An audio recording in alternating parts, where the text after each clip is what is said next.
Welcome to Adapt NCLEX 85 NCLEX practice question. This one is designed to mimic the NCLEX. If you're going to take the NCLEX right now, this is your mock exams. See this as a mock. The questions are random. You don't know which is coming, but it contains the same distribution you will see in the first 85 question of the NCLEX with 3 case study. Are you ready? If able to go through this and get over 65, you are close to passing your NCLEX.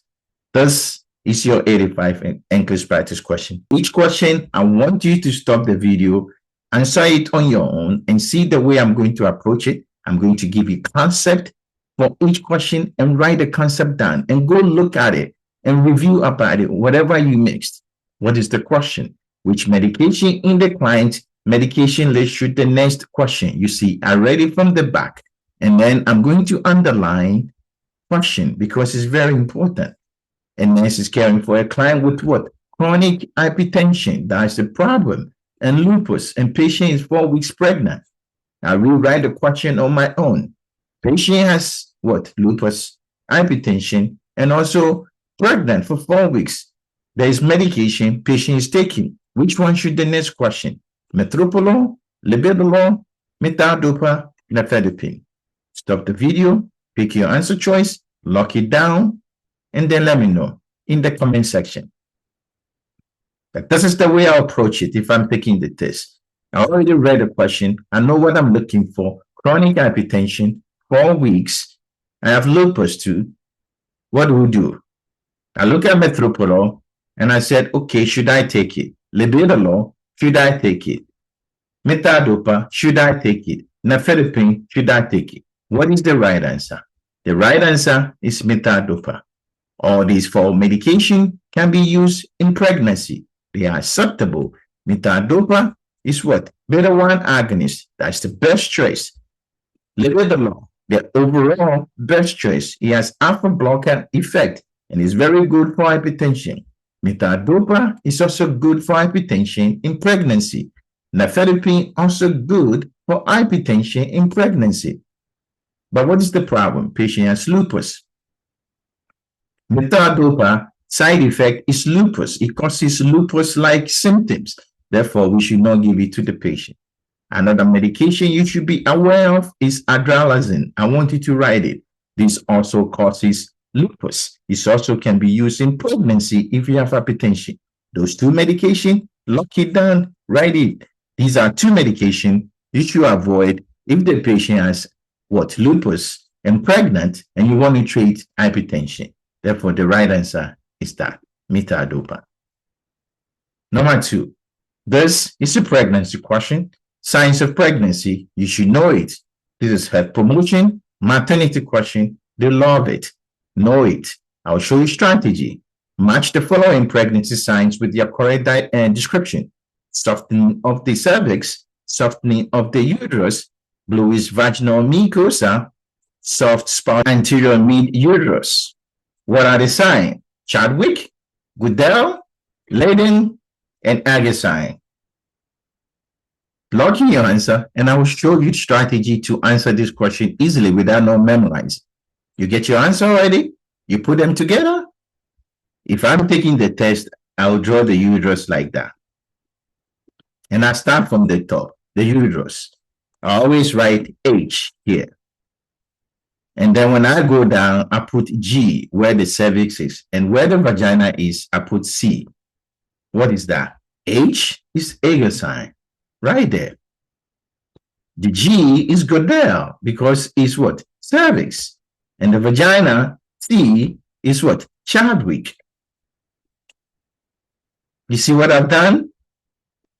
And then you go to the Ladin because it's also the uterus, and then you can put it there in the mid portion, anterior mid portion here. So as I've done, I take what? H, I think what? Uterus, what?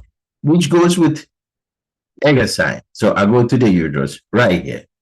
And the G, I say what? Goodell, which is near the cervix. What, right? I go to the cervix. And the vagina is the Chadwick. I come here. I go to the vagina, mucosa, bluish discoloration. And I go back to the uterus, which is the Ladin, is the mid anterior, right? The middle portion of it, that's the Ladin sign. This is how you do it. If you have your own strategy, you know them, fine. But this is the definition and how to recognize it. Dose calculation. And then a provider order digoxin 0.25 milligram IV for a client. The medication on the hand is shown below. How many ml should the nurse administer? Whenever they give you dose calculation question, look, you don't have to worry. Put the thing down and open it and look at it. And said, hey, look at the image.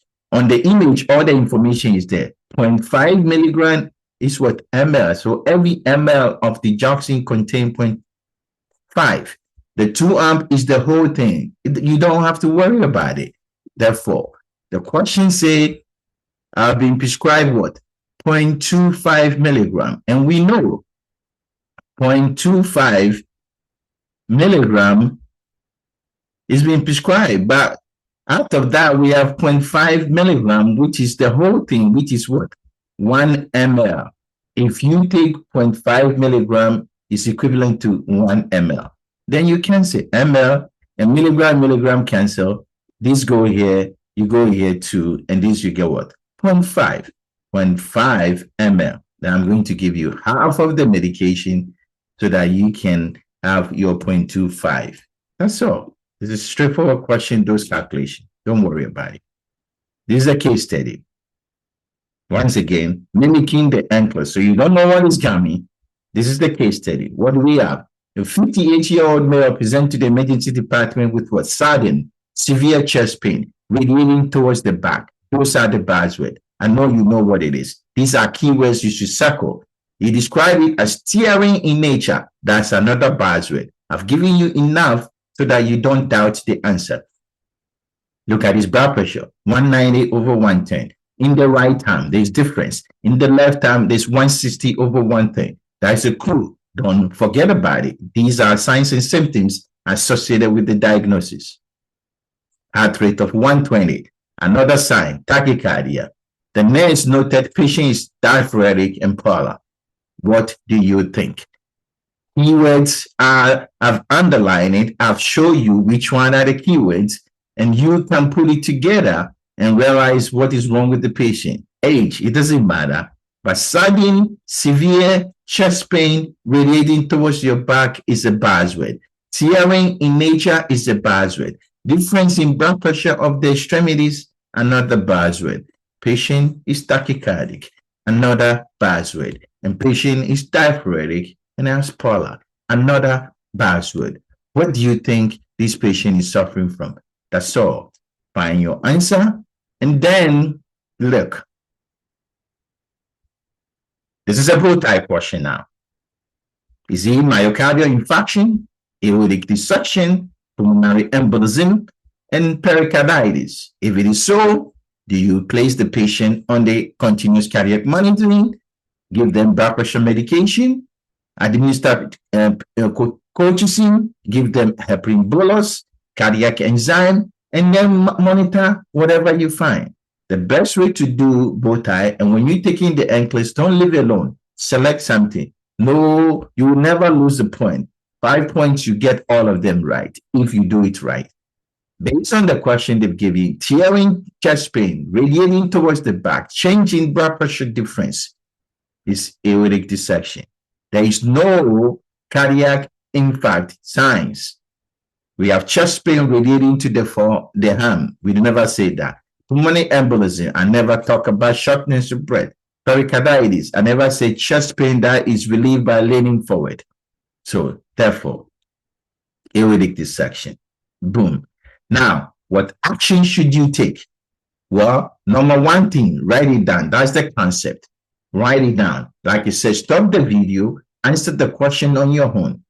But number 1 or 2 things you need to do when you see aortic dissection, what do? Cardiac monitoring, hypertension, colchicine, bolus heparin, cardiac enzyme. Stop the video, put your own answer, and keep track of your answers. What do you think? Best thing is to control the individual blood pressure and put them on cardiac monitoring. You use colchicine for what? Pericarditis, that's what you use it for. You use heparin for what? Pulmonary embolism. And use cardiac enzyme for chest pain. We can order cardiac enzyme for this patient, but at this point, the most important, if we have to select two things, cardiac monitoring and then control their blood pressure. What is the major side effect of this problem or complication? Do you monitor their vital signs? Do you check for pain level, their heart sounds, their lung sounds, and friction rub?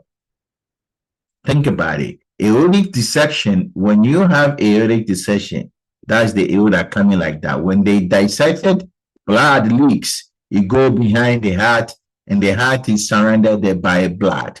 What is going to happen when the heart is surrounded by blood? Is cardiac tamponade. Therefore, heart sound is much important.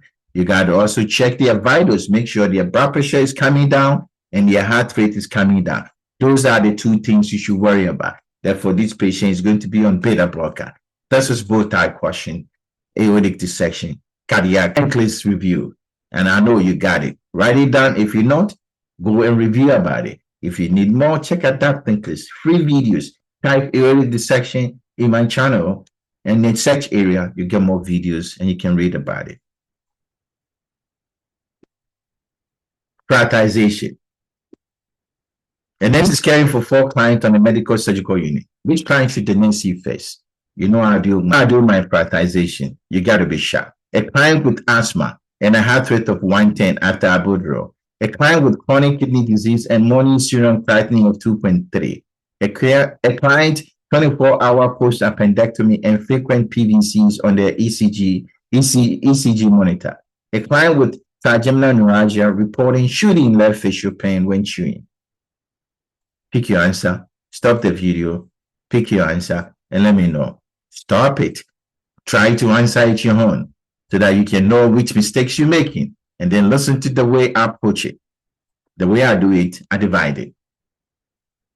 I look for the condition. I'm being sharp, something that is going to kill the patient. If you have asthma and your heart rate is 110, I don't like it. But what happened? You had albuterol. Okay, good luck with that. You have kidney disease, chronic kidney disease. What is the problem? We check your creatinine. Well, that's the definition of chronic kidney disease. Creatinine greater than 1. You are not dying. You have surgery. You remove appendix. You frequent PVC and on the ECG, electrolyte problem. This is a warning sign. You can go into VTAC. We have electrolyte abnormality. That's B sharp there, the E, right? Problem. Trigeminal neuralgia. You have pain. What is the pain? Shooting pain when you chew. Well, you're not going to die from it. I said pain is what? Pain that is going to lose your life, your limb eyesight. If you don't touch your face or you don't chew, you're not going to have pain. Therefore, trigeminal neuralgia, I'm going to see you, but I have somebody I need to see first. That is the PVC appendectomy. That's how you do prioritization. Check out Dr. NCLEX for more content. And this is caring for 4 clients on the medical surgical unit with sickle cell. They all have sickle cell. Which of these do you see first? The same strategy. They all have sickle cell. Therefore, you don't have to worry. What are the things you should worry about when you see sickle cell? Is it the heart rate of 110? Is it having pain on your knee 8 out of 10? Is your spleen bigger? And then what? You have shoulder pain. I say what? Pain. If you look at B sharp, the pain is not the one that is going to be looking at the pain that will kill you, lose your life and limb. Heart rate of 110. Okay. Because you may be having pain or you may be bleeding. I don't know. That's a problem. Knee pain is a problem, right? But you're not going to die from it. So is the shoulder pain. Now, I have tachycardia and palpable spleen.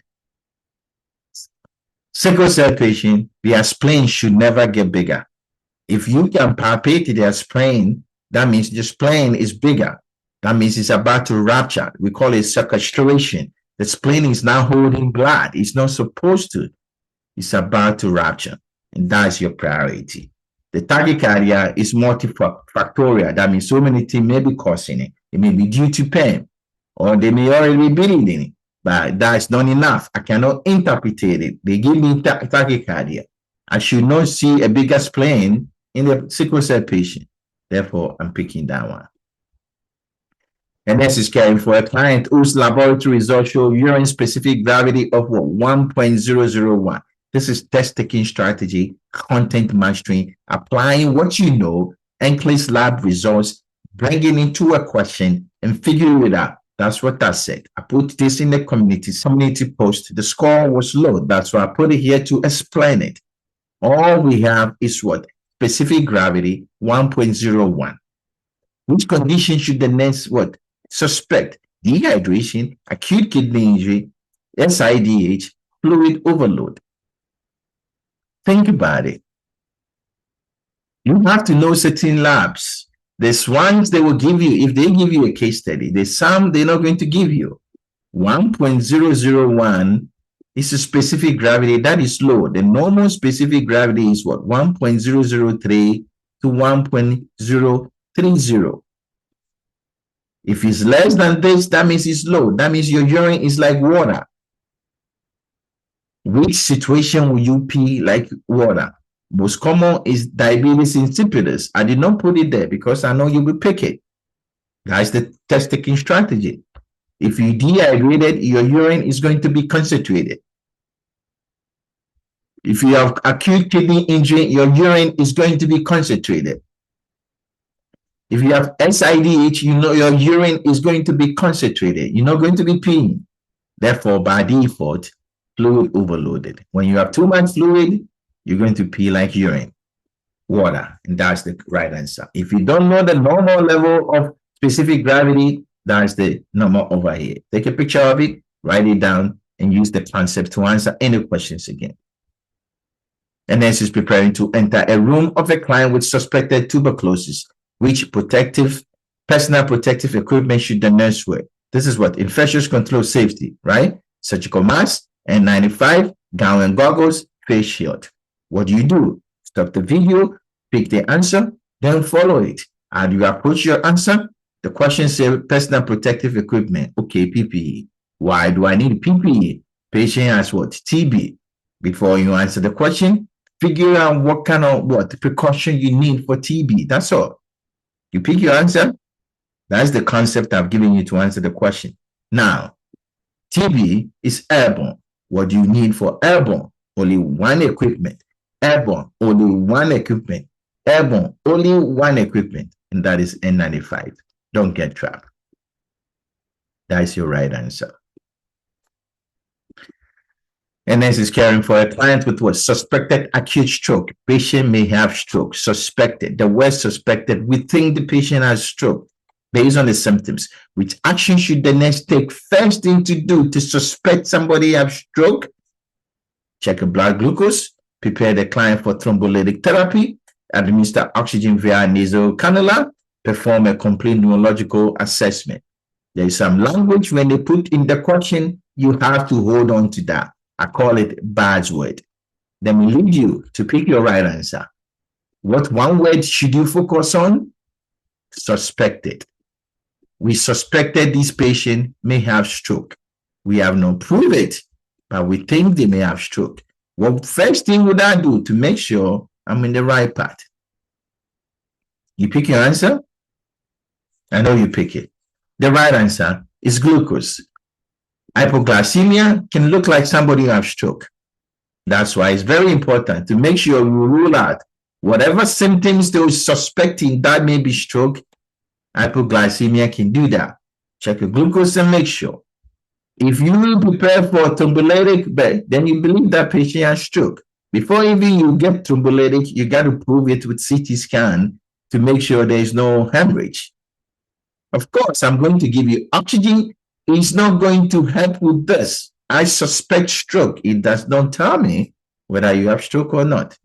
Complete neurological assessment. We don't do complete neurological assessment in the suspected stroke. We do very short one, mini exams to figure out what is going on. And complete exams is a waste of time. Patient will get massive stroke. So don't do that. What is the next best response? That means all these answers are right. Once again, all these answers are right. This is the way when you're reading question, tell yourself. Like I told you, this is like a mock exams. You don't know which is coming. Different exam, a topic. A client who recently lost a spouse states, I don't see the point going anymore. What is the next best response? Therapeutic response. What do you need to do? Time will help you heal. You should focus on positive memories. Your family still need you. Are you thinking about harming yourself? Which one is best therapeutic? You pick your answer. Think about it. Which one is more therapeutic than all of them? Before you pick an answer, there's a strategy. Use the strategy to answer it. You lock in your answer, put it down in the comment. Number 10, I would like to know. But what you do, always ask for more questions. Don't ask why, and be therapeutic. Time will help you heal. You are not answering the question. You should focus on positive memory. Answer the question. Your family still need you. He or she knows that. Are you thinking about harming yourself? Asking for more questions. This is what? Suicidal ideation. Or you want to say, tell me more. This is much better. It's therapeutic. I'm assessing for suicide. And let's provide teaching to a parent of a 6-month-old infant. What is health promotion? Pediatric. Like I said, you got to know all these little things. This is what the distribution of the NCLEX 85. The first 85, I took the percentage and I distribute the question. Which statement indicate correct understanding? My baby should be able to walk with support. My baby should be able to sit with minimum support. My baby should speak several words. My baby should be body what? Trained. What do you think? A 6-month-old, what can they do? Don't make them big. When you see this kind of question, look at it, think about it, look at the answer and say, can a 6-month-old do this? If he doesn't, ignore it. You pick an answer, number 11. I know you pick it. I know you're not going to pick body train. I know you're not going to say several words. I know you're not going to pick my baby should be able to walk with support. They are not able to walk. What you're going to do is sit with minimum support. That's the right answer. And then on the med-surg unit, care for multiple clients, which action should the nurse delegate to the UAP? Delegation. Select or apply. You know what the UAP can do.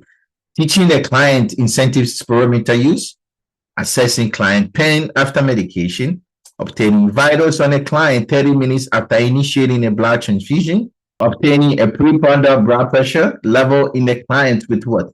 Diabetes. That means taking blood pressure before you eat. Assessing a client for signs and symptoms of what? Hypoglycemia. What do you think? Select or apply. UAP. Delegation. Management of care.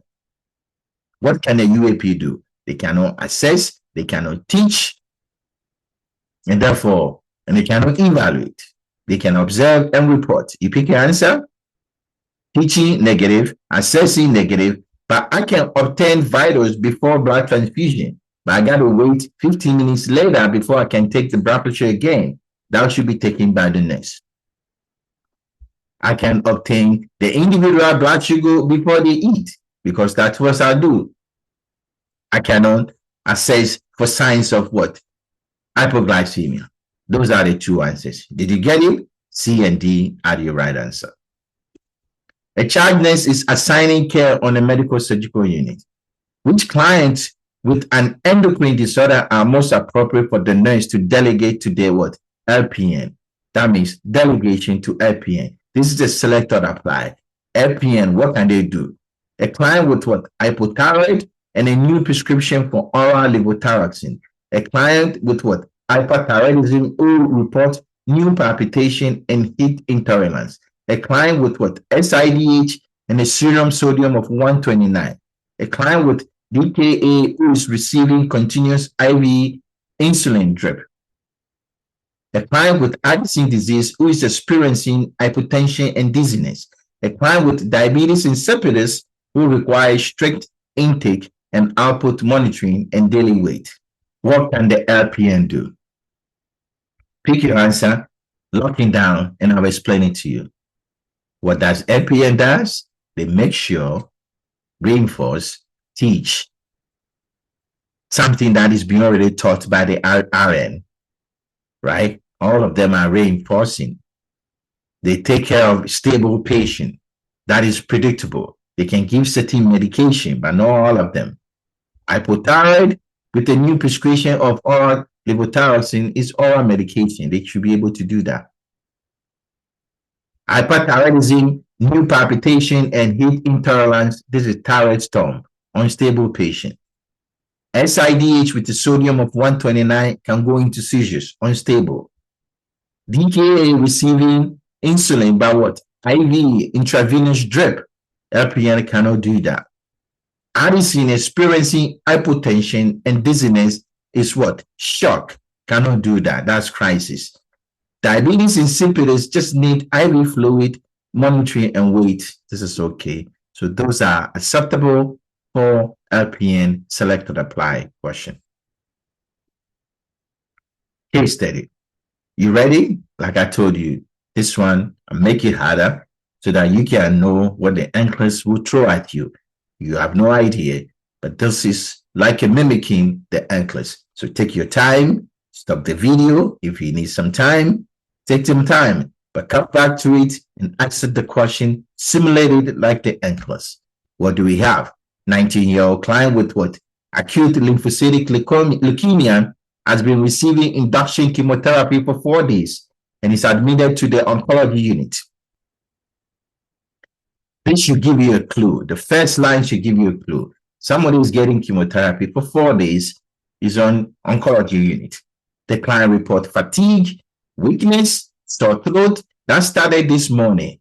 You hear? Fatigue, weakness, and sore throat. They also describe chills and poor appetite, but deny vomiting or diarrhea. Febrile, tachycardia, respiratory rate is high, blood pressure is okay, saturation 97%. He appear healed, that's a clue.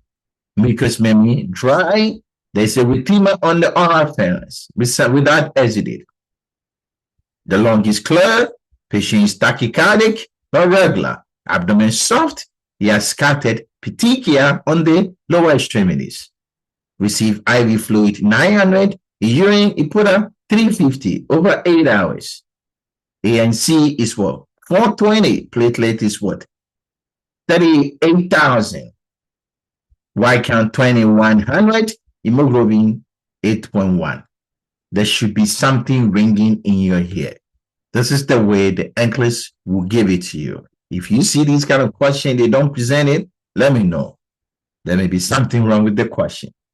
ALL, receiving chemotherapy, is an oncology unit. Generalized weakness. This tells you something is wrong. Connect all the thought. If I have fatigue, I should have anemia. If I have weakness, I have anemia. If I have sore throat, it's because I may have infection here. I have fever, it's consistent with what I'm seeing. I have tachycardia because I may be anemic. You see, all of them make sense. I have scattered petechia because my platelet is low. Can you figure out what is wrong with this patient? 19-year-old, chemotherapy, all of a sudden is getting weak, generalized weakness, sore throat, some fever, signs of what? What do you think? And you check the lab, you see ANC of 420, platelet low, Y count low, what? Hemoglobin low. I'm giving you a clue. Stop the video and listen to those clues. When you're reading the question, that's your clue. Which findings are most relevant to the next assessment of this client? That's what I've told you. Select or apply. ANC, very low. Platelet, low. Hemoglobin, low. History of leukemia does not change anything. Y count of 2100, bad. Patient is here, bad. That's your answers. What do you think is going on now? Do you think this is tumor lysis syndrome, neutropenic sepsis, iron deficiency anemia, chemotherapy-induced nausea? We never talk about nausea. Iron deficiency anemia? No. Patient is receiving chemotherapy. He has something we call pancytopenia, which is what? Platelet is low, white count low, hemoglobin low. What do you think? And now I have fever, I have sepsis. We never talk about electrolytes. You cannot pick tumor lysis syndrome. That's a trap. I put it there to deceive you. Which action should the nurse take? We know the patient has infection. Do things for infection. Neutropenic precaution, appropriate. Obtain blood culture, appropriate. Give the patient antibiotic, appropriate. Place the client in positive, what? Private room, appropriate. Do you want to give them acetaminophen? Do you want them to encourage fresh fruits and vegetables? Do you want to wear N95 masks when you're taking care of them? Do you think we should do that? Patient has neutropenic fever. Negative. If you give them acetaminophen, you match the temperature. Fresh fruits, they should avoid it. You don't need to wear N95. You can wear surgical mask. It's appropriate. Now, these findings are most consistent. What happened? Now, this is what we have. Over the next 12 hours, the client's lab is what? Potassium, phosphorus, calcium, and uric acid. You need to see where I took you. I want you to learn everything. One case study, I'm giving you two information that you may see. Potassium is high. Phosphorus is high. Calcium is low. Uric acid is high. What do you think? This is not SIDH. This is tumor lysis syndrome. Renal failure is not enough. It cannot explain everything. And gout is not the problem. Therefore, which intervention is appropriate to reduce the risk of complication related to the condition? If you know tumor lysis syndrome, I did a video recently on tumor lysis syndrome. What would you do to prevent complication?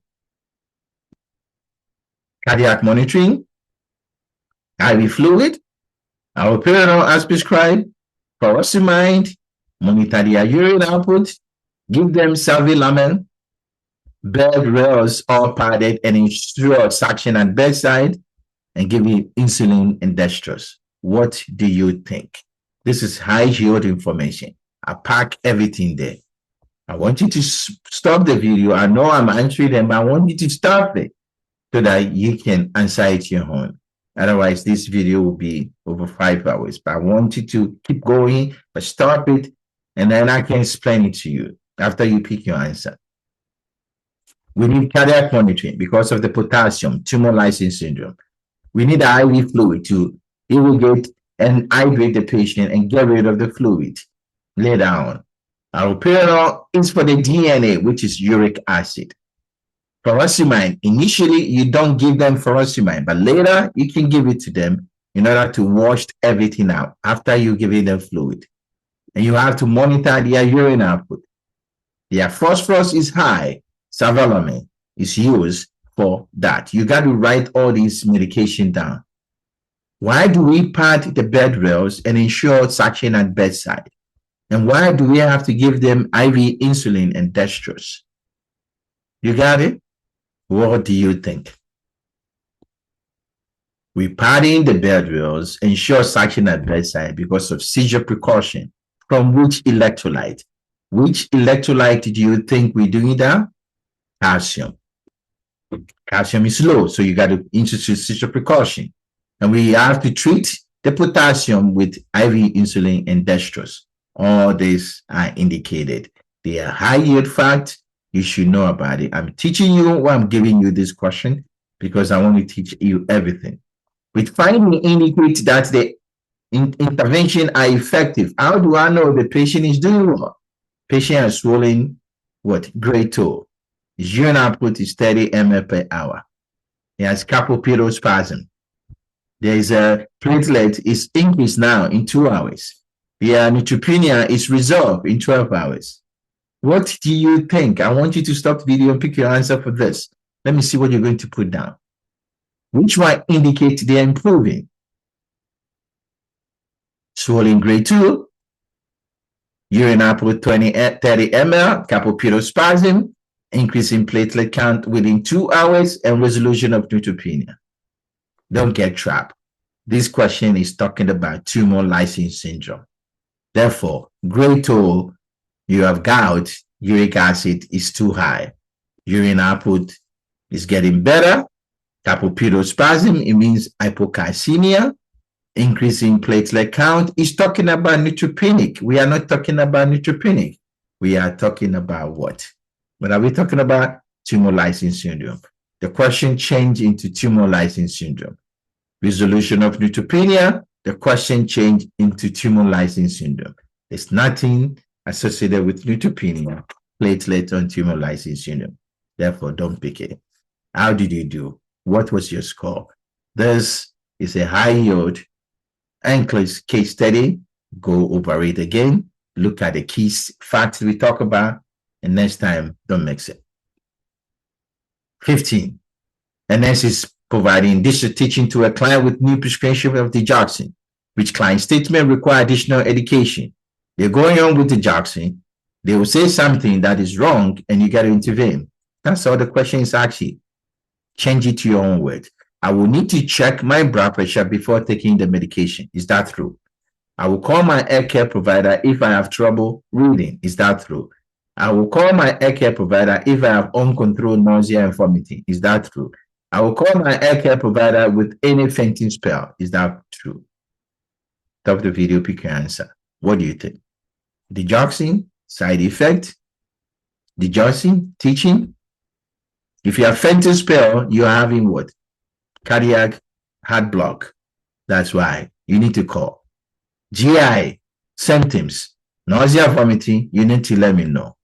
If you can't see and can't read, you have what? Yellow vision or scotomas. Let me know. You don't need to check your blood pressure. You need to check your apical pulse. Require additional education, that one. Which assessment finding require immediate intervention? And then it's caring for a client with what? Acute respiratory distress syndrome. Which finding, when I see, I need to intervene. Immediate intervention meaning you got to do something right now. All of them may be bad, but it's one, when you see it, you got to intervene right now. PaO2, pressure of oxygen is 58. Even when we give them a what? 100% oxygen. Crackles head bilaterally. They are restless, they are anxious, anxiety. Their respiratory rate is 24, 26. Which one? This is prioritization, but this is risk reduction. Most prioritization falls everywhere. That's why people say they see prioritization everywhere. This is risk reduction. You got to do something before the patient dies. I can tell you the right answer is this. Why? If I give you 100% oxygen and your PaO2 is 58, it's less than 60. That's bad. Respiratory failure. You're going to go into respiratory failure. Crackles, expected finding, restlessness and anxiety. Yeah. I mean, it means they're having hypoxia. But the worst one is this. This is telling me I'm in trouble. Respiratory of 26 is also bad. But PaO2 of 58 with 100% oxygen, it's bad hypoxia. Which client is most appropriate for a newly licensed nurse? Delegation, NCLEX. A child nurse is assigning clients. That means you want to give them somebody who is predictable, who has no problem. They can figure it out. Fresh tracheostomy. Is it okay for a new licensed nurse? Patient is on IV pressors. 24-hour post-appendectomy. Just had surgery with appendectomy.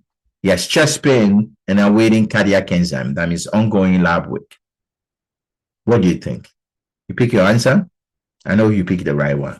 You better pick appendicitis. We just had an appendectomy. Stable patient, 24 hours. Process a lot of things you need. Tracheostomy fresh. It can come out. You need so many multiple taxing, figure out so that patient doesn't get sick. Cardiac enzymes still having unstable MI, and we still monitoring their cardiac enzyme, which can give it to somebody who is new. Which finding require immediate intervention? Selected apply. That means we got to do something now. And then it's administering magnesium sulfate to a client with severe preeclampsia. Why do we give them? To prevent seizures. Therefore, if I give you magnesium, I'm giving you excessive magnesium. What does magnesium do? That's all you need to do. Respiratory rate of 10, urine output 18, no reflexes, your blood pressure 150/94, warm floor skin. Lock in your answer. Stop the video. But I'm giving content. I want to give you content so that you can study. Take your pen and paper, write everything I'm going to say. Every time you hear patients on magnesium, tell yourself, I'm increasing their magnesium. And magnesium and calcium, when your magnesium is high, every symptoms go down. You're dropping things down. Therefore, I should expect their respiratory rate to go down. But how low should you go? Anything less than 12, we got to do something. Your urine output goes down. How low? Less than 25, we got to do something. Your reflexes go low. We don't want it to be absent. No reflex is bad. Your blood pressure is supposed to go low. The patient blood pressure is high. Why? Because they have preeclampsia. That does not require immediate intervention. The question now has nothing to do with what? Preeclampsia is talking about magnesium. Blood pressure 150/94. Suspected finding in preeclampsia. Don't get trapped. If I give you magnesium, your skin is going to get warm and flushed. Don't worry about it. It's not something you need immediate intervention. Expected finding. Ignore it. Number 19, and this is preparing a client for colonoscopy. Which instruction is most important? Remain NPU after midnight. Arrange transportation home. Consume clear liquids the day before. Complete bowel prep as prescribed. Which one would you pick if you are the nurse and you providing instruction? Which one do you think is important? It depends on what you focus on the question. My clue to you, colonoscopy. Most, all of them are okay. But which one is the most important? We can't do colonoscopy without on bowel prep. Therefore, boom. Of course, clear liquid is good. You need somebody to take you home. You need to remain NPO. But hey, if you don't prep your bowel, we can't do anything. This is how you think prioritization-wise. Strategy, test-taking strategy. Which finding should the nurse prioritize? Same thing. Prioritization, delegation. That's what we're doing. I mean, risk reduction, all this. A nurse is assessing a client, he has traumatic brain injury. Okay, when I see this, I should worry. TBI, if I see this, I should worry. What? Your people will measure 5 millimeter bilaterally. Is that what you should expect? There's a clear serous drainage from the nose. Something is draining from the nose. Blood pressure was 120/70, and it went up to 140/80. It's going up. Patient GCS is 11. Which one would you pick? Tell me which one you will pick. You have to be sharp when you're thinking about it. Breathing, electrolyte shock, sepsis, airway pain. If you have TBI and your pupil is 4, that's normal. Anything greater than 5 is abnormal. Serous drainage coming from your nose, that means CSF leak. You may have basilar skull fracture. Bad. Your blood pressure has increased, but this is not bad. It doesn't indicate herniation. UCS of 11, sure, is bad. But they never tell you a patient is having any change in your breathing or anything like that. The nose leakage, CSF leakage can cause meningitis, encephalitis, can complicate the situation. This one is more dangerous than just having GCS of 11. We already know you have TBI. If you have less than 8, yes, I can do what? Intubate you. But this one is more important. And that's the rationale. Clear drainage from the nose following TBI suggests CSF leak, indicating possible basal skull fracture. This finding requires immediate intervention, meningitis, infection, and other things. GCS of 11, well, it's nothing that is changing. And let's review the arterial blood gas results of the client with chronic lung disease, ABG, right? pH 7.31, PO2, PCO2 50, bicarbonate 32. Which interpretation is most accurate? What do you think? Fully compensated respiratory acidosis, uncompensated respiratory acidosis, partially compensated respiratory acidosis, Metabolic acidosis with respiratory compensation. Now is your ABG. Stop the video, pick your answer, and let me know.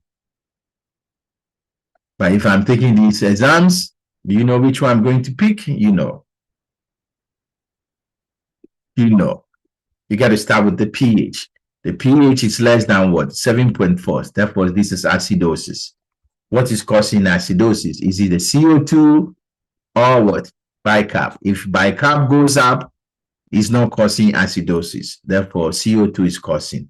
If the CO2 is causing acidosis, it's a respiratory problem. So this is a respiratory acidosis. So I see respiratory, respiratory, respiratory. This is metabolic. So I take them out. Now, is he compensated? If he's fully compensated, pH should be normal. It's not normal. So that is gone. That's the strategy. Now you're left with uncompensated and partially compensated. Uncompensated, the pH should not be close to 7.4. You can see, and the bicarbonate should be normal. Bicarbonate has gone up. It's trying to compensate. That's why pH is 7.31, almost close to 7.35. This is partially compensated. This is how you do this analysis. It's not just knowing the numbers, but be able to break them down, figure out what is going on. A client diagnosed with major depressive disorder state, I feel like a burden to the family. Bad statement, which respond by the nurse is most therapeutic. Either you ask for more or you just listen. Your family have never said that. Why do you feel that way? Tell me more about those feelings. You should focus on your strength. You know the answer. Mental health concept, psych concept. What do you think?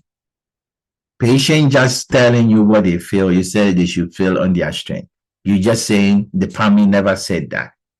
How? Why do you feel that way? Why is always a wrong answer. Therefore, telling me more will give you more information about the patient. Another ABG. Like I told you, I'm trying to make you go roller coaster. Don't run away. Stay with it. Let your brain stick with it. That's what the NCLEX will give you.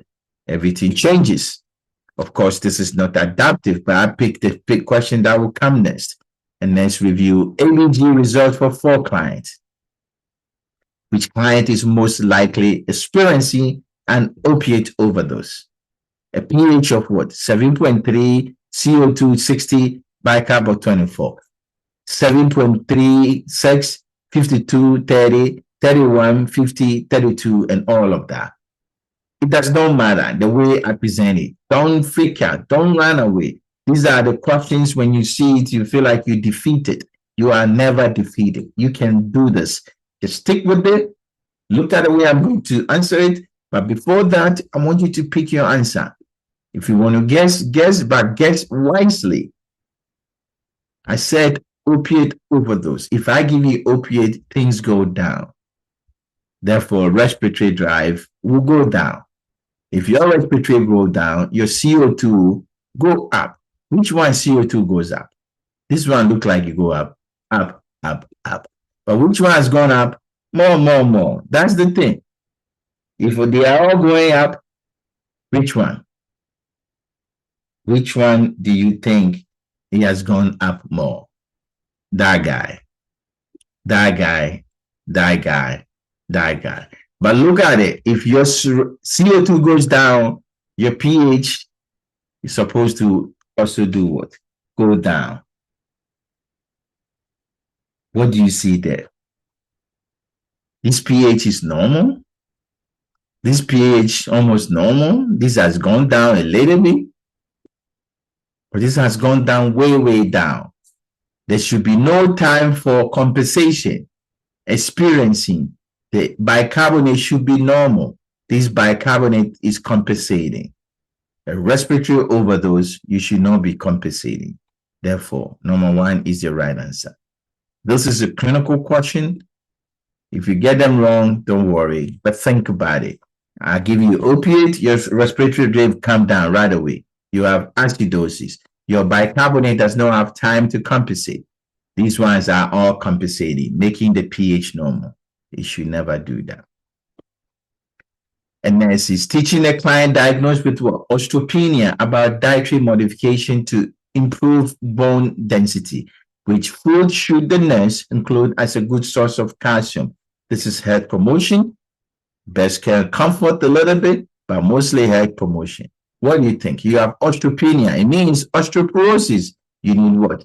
Food to improve your calcium. Which one is good for calcium? That's all.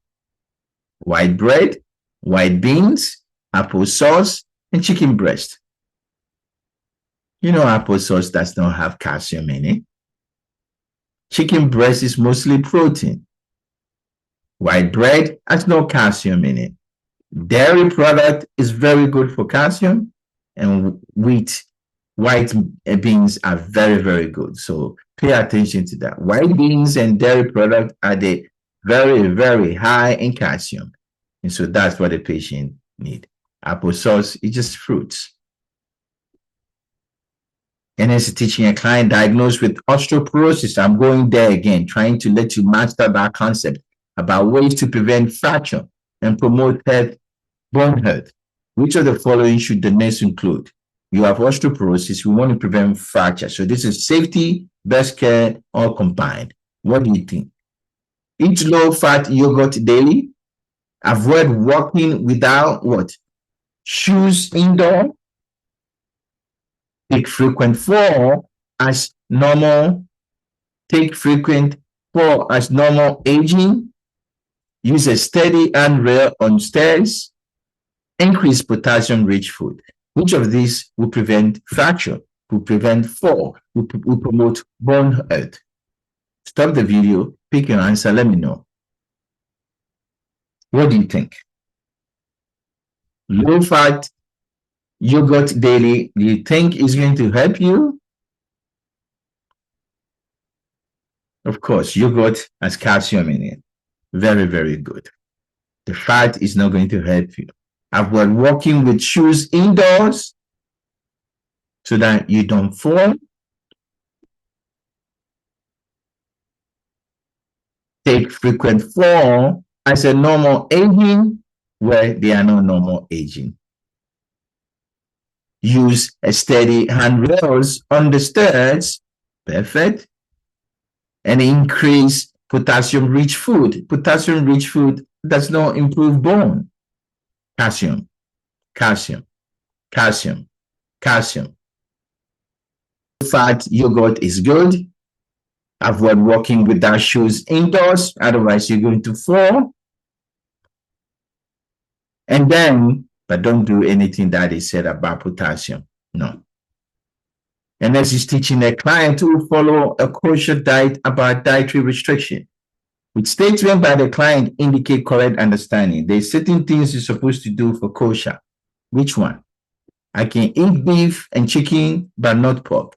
I can mix dairy and meat in the same meal. I should eat fish with fins and scales. I can have shellfish if it is cooked correctly. I need separate utensils for meat and dairy. There's certain things about kosher, and kosher are very strict. Which one? Stop the video, pick your answer so that you can keep your score. You know how you're doing. And if you just want to study, take your pen and paper and write a concept. I can tell you, kosher diet, you can eat beef and chicken, but not pork. I can mix dairy and meat in the same meal. No, you got to separate it with certain hours when you can eat it. I should eat fish with fins and scales. I can have shellfish if it is cooked correctly. No. I need separate utensils for meat and dairy. Good. I should eat fish. The fish should have fins and scales. If you have just fins, you cannot eat. And no scales, you can't eat it. So they got to have both. You cannot have shellfish, whether it's cooked correctly or not. And you should separate your utensils for meat and dairy. You cannot mix them together. So these are classic questions you see on the NCLEX.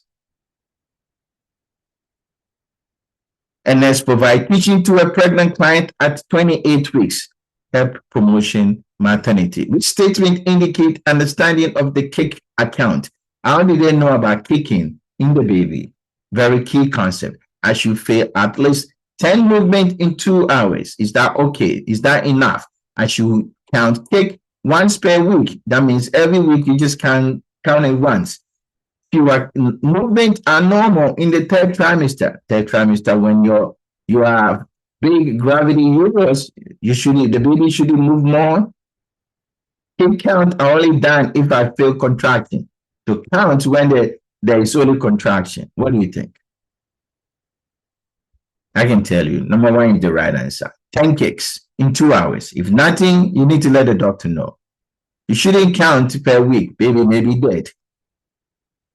What is the problem? Third trimester, they move more. They're more active. You should be counting whether there's contracting or not. Which client should the nurse see first? Prioritization. 101. Divide it.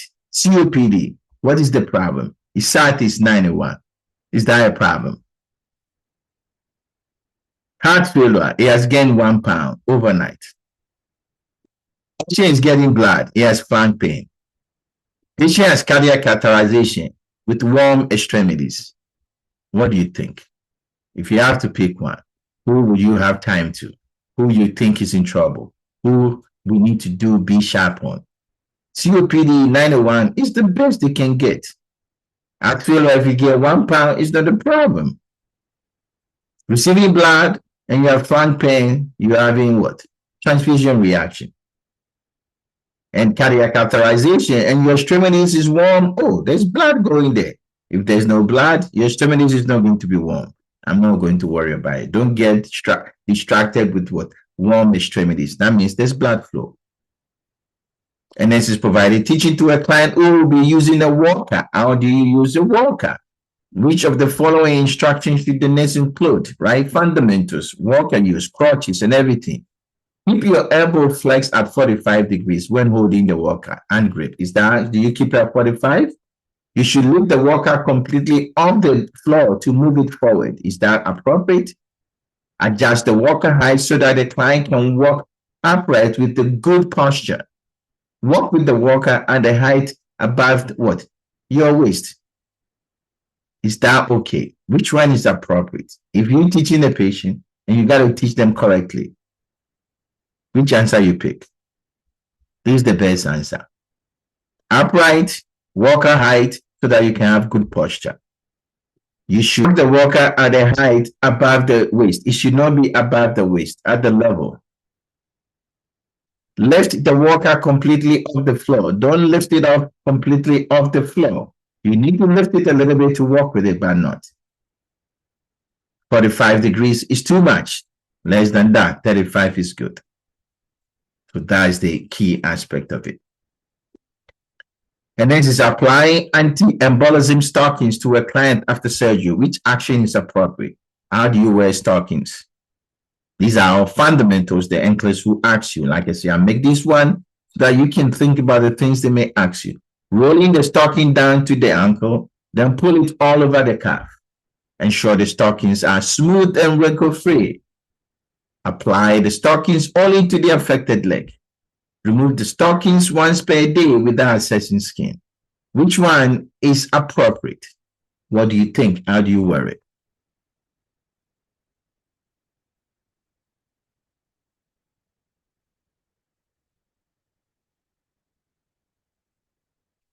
Apply the stockings only to the affected leg.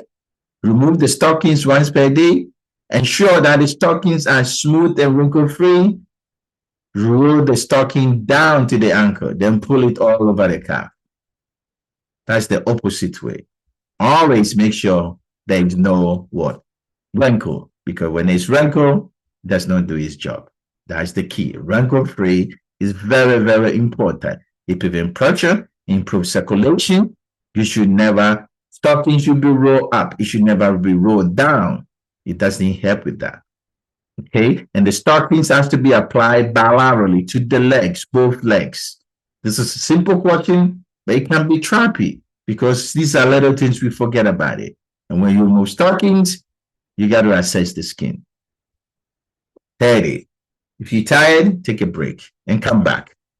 But we are going in finishing these 85 questions. 31, and then prepared to apply restraint to agitated client, which action is required to remain legally compliant. What it means, if I'm applying a restraint, I got to make sure certain things has been checked, boxes has been checked to make sure I'm allowed to do that. Obtain a provider order within 24 hours, tie restraint to the side rail, assess circulation every 4 hours, use restraint as the last resort. Which action will make it this legally appropriate? That's all. Which one do you think? Which one? The restraint should be what? Order should be obtained right away after you apply it or before you apply. Side rails, no. Bed frame, you don't put in a side rails. Circulation has to be assessed every 2 hours. It should be the last thing you apply. That's the thing. To me, you document that we've done everything and this is the last thing we've done. Safety first. And this is caring for a client getting what? Warfarin. Which finding require follow-up. That means bad problem. Select and apply. You don't have to pick everything. Pick those you're confident. If you're getting warfarin, your INI is 4.8. You have black thyroid 2. Your platelet is 180,000. 180,000. You have gingival bleeding. Your hemoglobin is 14. Which one is a problem? Lock in your answer. Let me know. INR is way up. You're going to bleed. Black thyroid 2. You are already bleeding. Platelet is normal. Gingival bleeding. You bleeding. Hemoglobin normal. Don't worry about it. These are the things you got to pick. Which tax me, then safely delegate to PN. What do you do? MMR most. That's the key. MMR most. Monitor, reinforce, give most medication, stoma, and teaching. Initial assessment of a client with chest pain. Reinforcing teaching about incentive experimenter. Developing a plan of care, evaluating response to pain medication. Which one is appropriate? I say MMR most. They don't teach. They don't initiate an assessment right away. In fact, that they don't evaluate. They reinforce teaching. It's the easy way that they can do. And this is caring for a client with suspected myocardial infarction. That's the keyword. With finding require intervention. Chest pain 8 out of 10. ST elevation EKG. Troponin 6. Troponin 0.6. Blood pressure 150/92. Which of these require immediate intervention? What do you think? Go for the buzzword. Suspected myocardial infarction. That means we think the patient may have MI. And they complain of chest pain, or there's ST elevation on the ECG, or there's troponin 0.6, or there's blood pressure 150/92. Which one would you pick? Don't pick chest pain. Pick this one.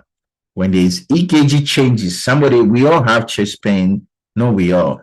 Some people have chest pain. Not every chest pain leads to EKG changes.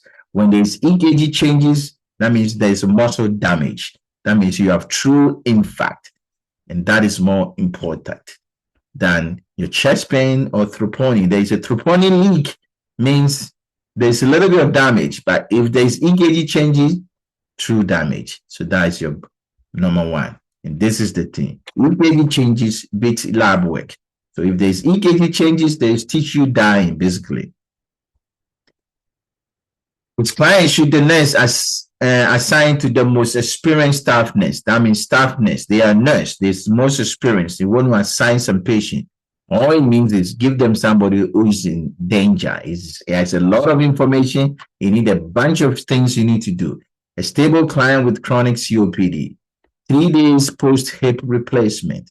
Diabetic ketoacidosis, are getting insulin drip, and patient is ready to go home. Who need a bunch of staff based on what I've given you?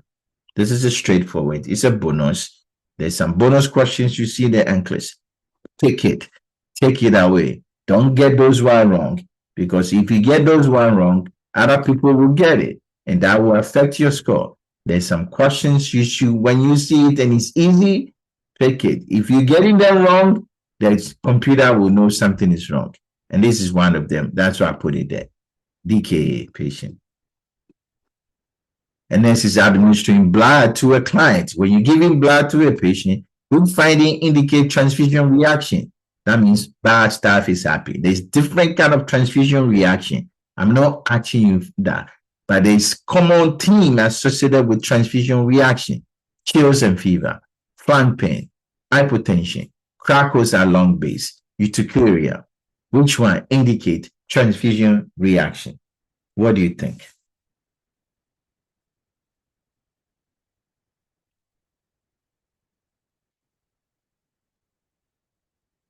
What do you think? Chills and fever, bad problem. Flank pain, bad problem. Hypertension, bad problem. Urticaria, bad problem. What about crackles in your lung? Is fluid overloaded? Is that transfusion reaction? Think about it. Let me know. What do you think?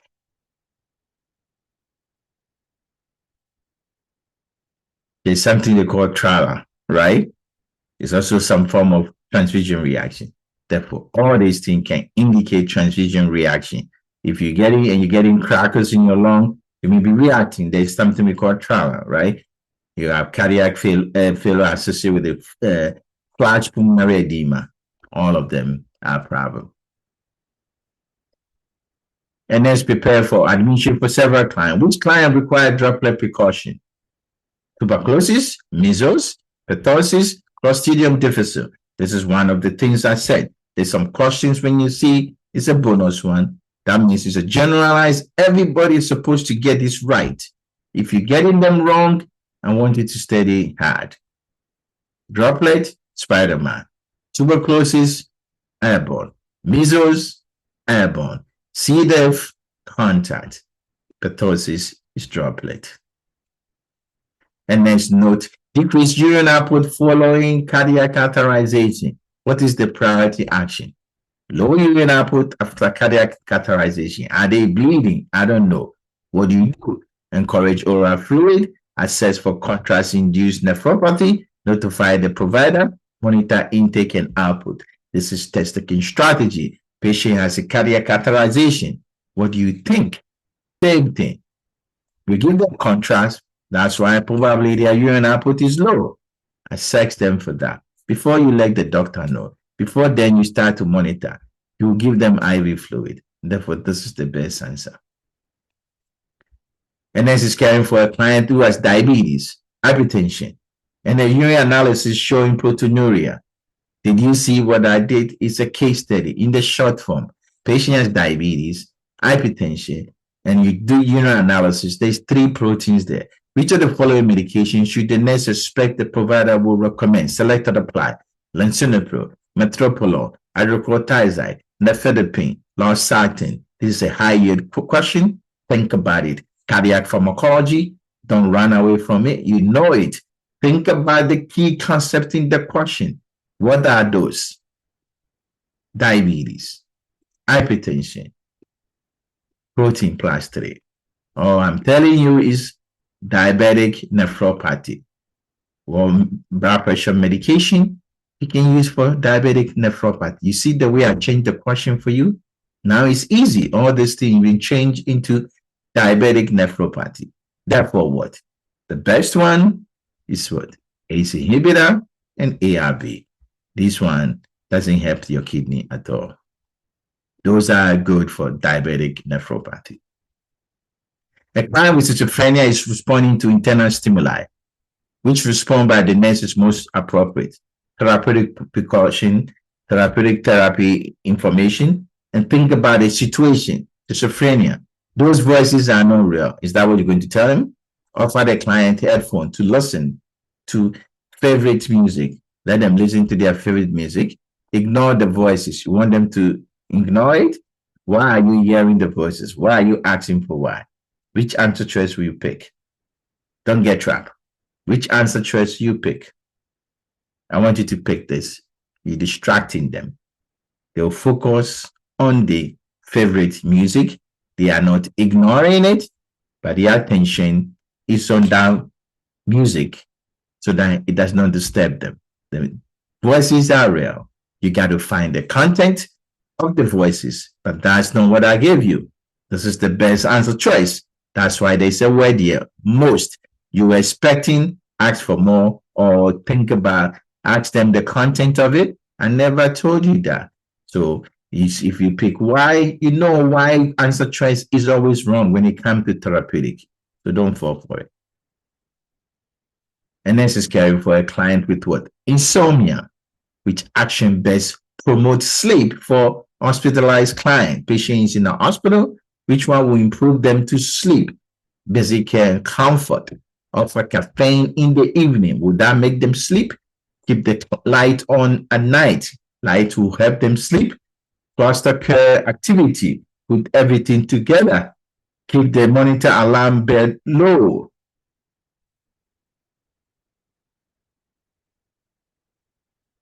Keep the monitor alarm bell. This should say alarm bell. What do you think? The best answer choice is cluster of care. They can't sleep. So if you want to do vitals, you want to give them medication, everything, put everything together and go there once and let them sleep. Keeping the light on is not going to help them. You should never modify the alarm bell of the monitor just because you want the patient when to sleep. If they go in asystole, you will not hear. Caffeine will keep them awake. Therefore, no caffeine. You see how this question is just testing your knowledge and don't let them trap you. And next is assessing newborn at the nursery. What you expect, which finding in the newborn require immediate intervention. Respiratory toxicity, acral cyanosis, irregular respiration, nasopharynx. What is that? Newborn, health promotion, maternity, and newborn. I know you know it because you watch Adapted Clips. Pick the right answer for me and give me high five. And put in the comment and let me know what was your score. And then put in your comment, let me know where you're watching from. But this is Adapted Clips. If you like this video, just a little bit of comment and subscribe for more content like that. And I will link a video at the end of the video. You can watch these 85 questions as you practice run. But for this, nasopharynx, bad sign, irregular respiration, common in newborn, acral cyanosis, just warm the baby, respiratory toxicity, normal finding. Straightforward, right?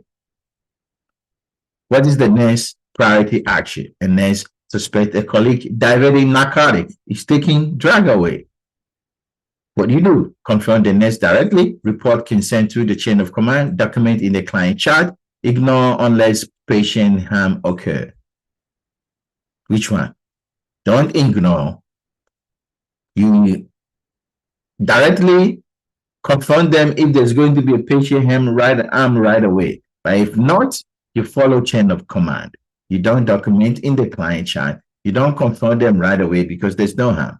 So you go to the chain of command. But if you see them intoxicated, impaired, or doing something, stealing, and then they involve in patient care, you can intervene. For now, report it.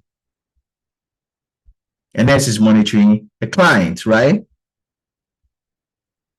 Who is currently taking quetiapine?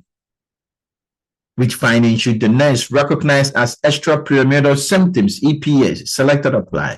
Marks legs fixed, inability to remain still, lips smacking, painful muscle contraction, drooling, fever, and sweating. Rewrite the question. Patient is taking quetiapine. Spend some time to figure out what is quetiapine. And I give you more information. I said extrapyramidal symptoms.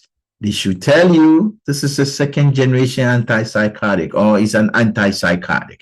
Therefore, this is pharmacology, psych medication, pharmacology. If I'm taking this pharmacology, What would I do to signs and symptoms to tell me extrapyramidal side effect? That's all. You pick the answer. I broke it down for you. Marks-like face is what? What do you think? Parkinsonism. This is what I call EPS. If you know adapt NCLEX, then you know EPS. Acute dystonia, akithesia, Parkinsonism, and tardive dyskinesia. That's adapt NCLEX. So marks-like face is Parkinsonism. Parkinsonism. Inability to remain still is akithesia. Lips marking, tardive dyskinesia. Painful muscle contraction, acute dystonia. Drooling, Parkinsonism. Fever and sweating. What do you think? Don't pick it. If you pick it, don't. That shows NMS. NMS will have fever and sweating. These are all extrapyramidal symptoms. So those are your right answer. Hard question, test your pharmacology and signs and symptoms. Test taking strategy. You can take a picture of that. And then ascertain the start of an education program on the type of shock. Which findings should the nurse recognize are expected in hypovolemic shock? Select or apply. Map of 7A. Hypotension, bradycardia, decreased urine output, cold and clammy skin. I try to give you content in the question so that when you get it wrong, you can learn from it. And it's straightforward, like the NCLEX, no beating around the bush, very straight, so that you can understand the question and figure out how do you answer this question. Hypovolemic shock, patient is in shock. Type of shock, that means less blood or fluid. Which one would you think is consistent with that? A map of 70 is normal. I know you already picked the answer. Stop the video and pick your answer. Hypotension, good. If you are in shock, you're going to be tachycardic. You're going to have decreased urine output. If it's hypovolemic, your skin is going to cold and clammy. BDE are your right answer. Did you get them right? I hope so. It's a shock. And then sustained the staff education program about catheter-associated urinary tract infection. When caring for a client with Foley catheter, which action by the nurse best prevents catheter-associated urinary tract infection? How do you prevent CAUTI? If you have a patient, irrigate the catheter. Make sure that the system is closed. Secure the catheter above the bladder level and empty the bag once per shift. This is another straightforward question that everybody is supposed to get it right. What do? Don't irrigate, keep a closed system, put it below the bladder, and empty it more frequently. This is a hard one. If you don't know it, I want you to pause, answer it, write whatever I'm going to tell you. And nurse is caring for a client with what? Severe pneumonia, who is mechanically ventilated and receiving rocuronium. Which additional medication should the nurse expect to be prescribed? Select and apply. Neostigmine, naloxone, fentanyl, propofol, midazolam. I'll help you answer the question by breaking it down with the concept. And I'll show you how sometimes you don't know the question, but if you break down the question, you can figure it out. He has pneumonia, irrelevant. Mechanically ventilated, yes, is intubated. So all you need to know, patient is intubated. Receiving rocuronium, just know that this is paralytic. So to be intubated, you got to be paralyzed. So we have a paralyzed patient. What do you think you would do if I paralyze you? You won't like it. So any patient that is paralyzed needs pain medication and they need sedation. That's all. I've guided you. Therefore, pick pain medication and sedation. That's how you break down the question.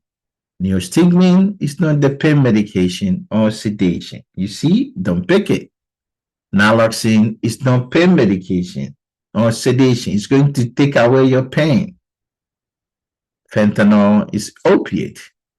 Propofol will help with sedation.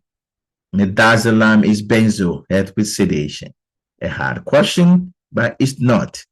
I know you got it. I explain it to you. Write everything down. Next time, don't forget. This is the answer choice. Rucolonium is a neurovascular blockage agent and used for paralysis. It does not provide analgesic or sedation. Client need analgesic and sedation for both to answer the question. And next is triaging several pediatric clients in the emergency department. Which client should the nurse see first? Which one? A client who rolled the left ankle during soccer and report pain, prioritization 101, 9 out of 10. 9 out of 10. A client who fell and has bruising behind the ear. A child with backing cough and oxygen saturation of 95. A child with abdominal pain migrating from the periumbilical area to right lower quadrant pain. How do you answer this question? Prioritization. Divide it. Figure out what is wrong. They are all children. He rolled his ankle. He has ankle spray. 9 out of 10. He's not dying from it. He fell. He has bruising around the ear. Is that a good thing to have bruising? His backing cough. His saturation 95. He has abdominal pain. He moved from the periumbilical and go to the right. This is appendicitis. This is what? Vital sign. This is basal skull fracture. Bruising around the ear is a basal skull fracture. It's more dangerous than backing cough, appendicitis, and a sprained ankle. We're picking this guy. He's in trouble. Which finding require immediate intervention? Selected apply. And then is administering IV insulin to a client in DKA. It has DKA. Sugar drop from 520 to 320 in an hour. Is that require immediate intervention? Potassium is 3.1. Should that require an intervention? Patient has what? Fruity breath order. Should that require intervention? Patient has irregular heart rhythm. Should that require intervention? And a urine output of 40. As DKA, getting insulin. What is your priority? Test taking strategy. Bring your content. What do you think? Sugar is going down. I don't need to worry about it. But your potassium is too low. That's why you're having arrhythmia. Fruity breath, because you have DKA. Your urine output is improving. Does that make sense? You see how I break it down? That's the way you answer the question. And next is caring for a client with suspected pulmonary tuberculosis and MRSA wound infection. So you have PE, he has tuberculosis, and then he has a wound with what? MRSA. What personal protective equipment would you wear for routine care? Once again, patient has TB, and then there's a wound that has MRSA. You're going to see the patient, and you're going for routine care. Let me underline keywords so that when you're picking your answer, focus on it. Routine care, MRSA, and tuberculosis, and PPE. If you're taking the NCLEX, this is what you're going to do and connect these 4 things together. If you do, you get the score. What do you think? That means I got to do with TB. TB is what? Airborne. What do I need? N95. MRSA, contact. What do I need? I need what? Surgical gown and gloves. They say routine care, so I'm not changing the wound. So I don't need any face shield, goggles. I don't need the surgical mask either. So there's only 2 answers there. If you overselect, you get them wrong. But if you get them wrong, go back the way I underlined it. Routine care changes everything. If you changing the dressing, yeah, may need face shield, goggles during dressing change. But with routine care, I need just contact precaution, gown and gloves, and then N95 for airborne. That's the way you do infectious control question. And let's review lab results for a client receiving heparin. Which value require immediate intervention? PTT of 110 seconds. Hemoglobin 9.6. Platelet 160,000. INR 1. What do you think? If I give you heparin, your PTT goes up. If your PTT goes up, it's a problem. This is too high. Usually we want it to be 60 to 70 or 80. When you get to 200, we have a problem. Even though hemoglobin is 9.5, it's 9.5 is because the PTT is the problem. You may be bleeding, so don't choose this. This is secondary to that. So I want the primary sources because the heparin is causing this. So that's what I'm worried about. I love this question. And this is caring for a client diagnosed with what? Catatonic schizophrenia. You have to know that word. Which findings should the nurse suspect? Selected apply. Waxy flexibility, mutism, echolalia, stupor with minimal response to stimuli, flight of ideas, negativism, muscle rigidity, and hyperthermia. What do you think? I have catatonic schizophrenia. And there's a way I will give you a strategy to answer this question. But I want you to pick your answer first for number 52. This is mental health concept. Know the word catatonic schizophrenia. But the key word in the question you need is catatonic. That means what? There is no movement. Use this word if you can't answer it. There is no talking. If I'm talking, I'm very negative and I refuse everything. That is what it means.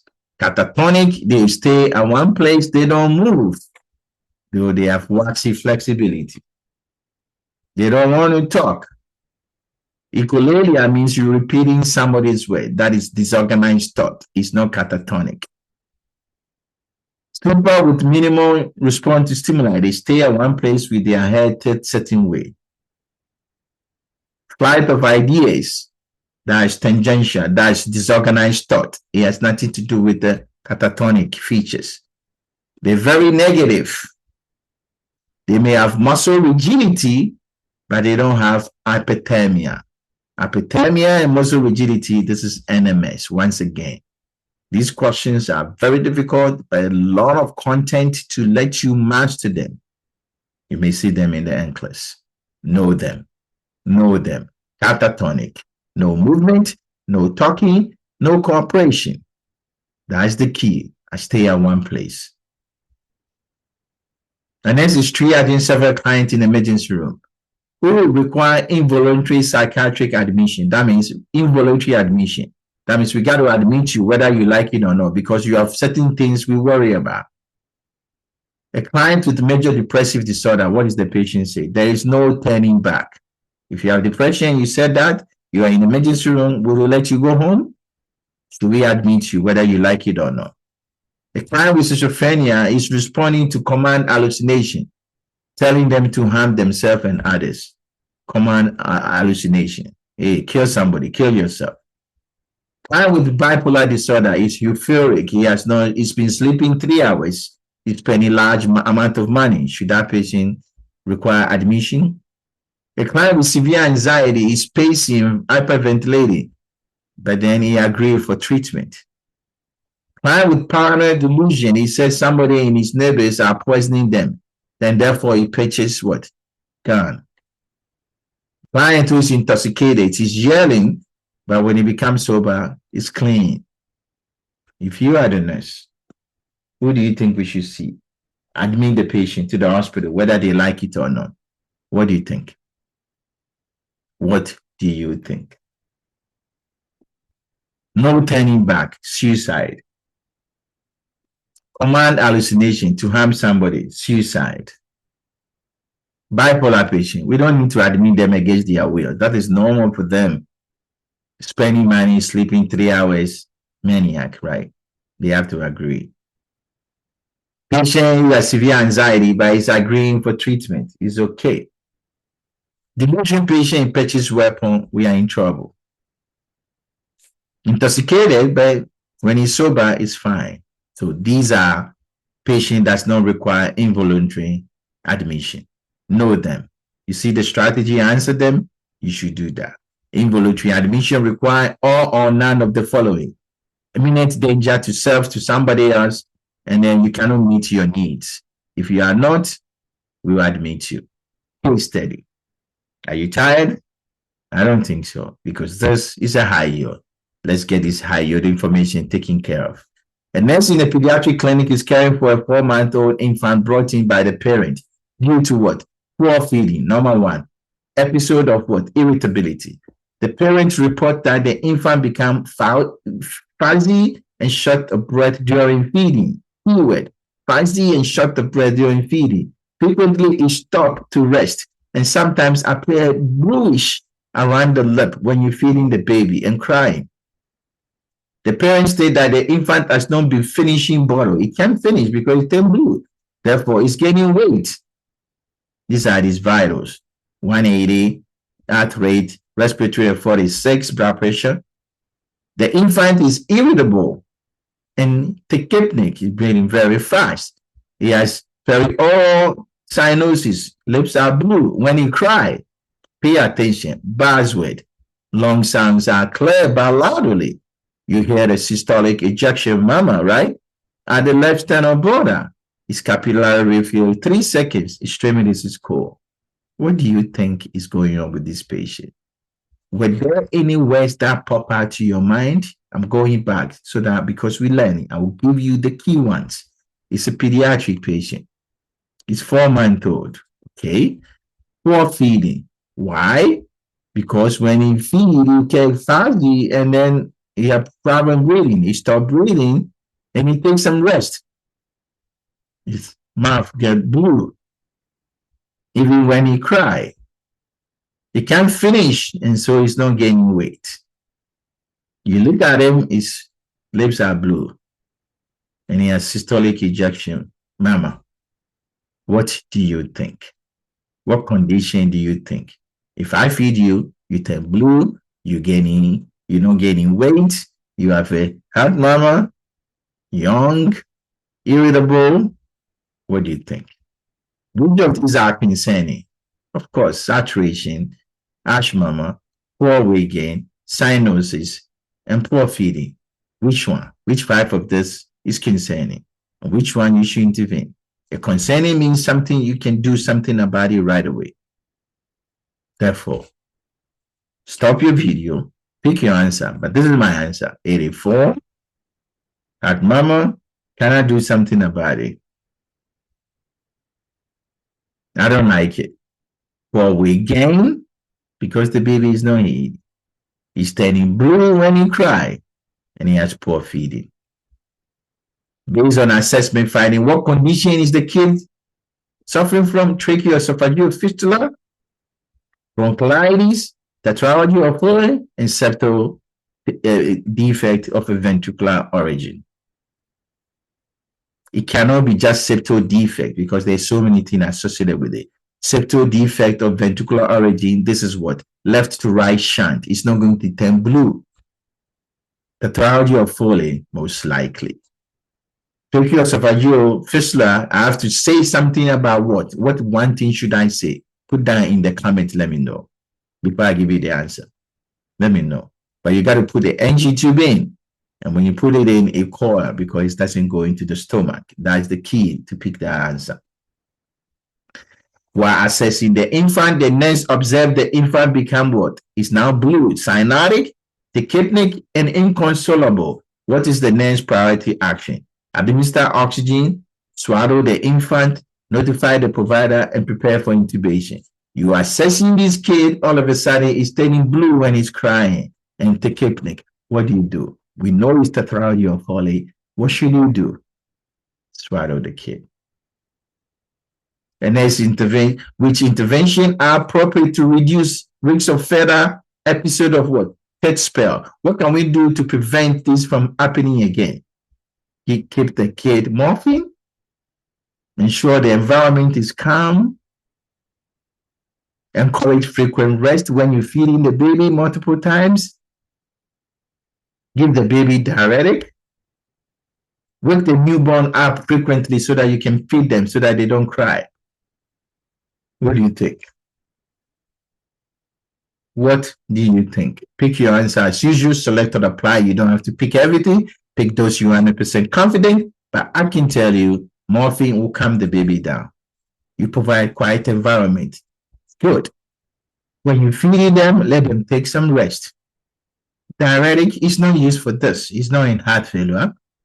If he's sleeping, let them sleep. If you wake them up, they cry, they turn blue. So don't wake them up to feed them. With statement by the parent indicate understanding of home care. Now patient is going to go home. Which of these mommy will say that show me that they can take care of the baby? I will place my baby in the knee to chest position if they become blue. Is that okay?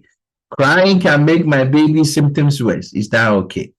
I should let my baby cry to strengthen their lung, because baby cry, their lung get better. Small frequent feeding can help reduce what? Stress. Blueness during feeding is expected at this point. Pick your answer. Stop the video. Let me know. What do you think? Yes. Knee to chest position when you cry. And the crying can make my baby's symptoms worse. You should not let them cry to improve their lung. This is not that situation. And feed them more frequently, but small meal at a time. Blueness is not normal in this patient. Before discharge, the nurse reviewed the newborn laboratory results, which finding is most concerning and require follow-up. You have tetralogy of Foley. It's going to go home. We get the lab, and we see hematocrit of 64%, hemoglobin of 14, white blood cell of 14,000, and what? A platelet count of 220,000. What do you think? Go back to the pathophysiology, tetralogy of Foley. Which answer choice you pick? Put down in the comments, let me know. But I can tell you, polycythemia vera, bad problem. Hypoxia, chronic hypoxia lead to polycythemia vera, and they have what? Hematocrit increases, and it could go into a problem where they form thrombosis.